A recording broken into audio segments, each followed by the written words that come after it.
मणिमा आलो आलो ये कि बेश तुमर से पुणी टाहिया पिंधि हली दोहली श्रीअंग को भक्त अंगरे बजाई नाची नाची रथ अभिमुखे पहंडी विजे कर जाउच कालिया शांत शांत मो सुनु न पथी पानी खाई सुस्थ हवा संगे संगे बाहरी पड़िल ना मौसी मां घर आड़े। अच्छा सत कहल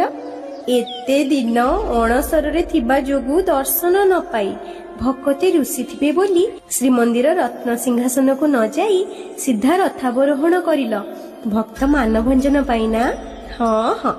केड़े कपट केड़े छल तुमर तुमको जना अच्छी केमिति कहा राग रुषा दुख कष्ट सबको केउ समय हरण करा जिवो। ठीक कहली ना बड़ भाई हलदी मुही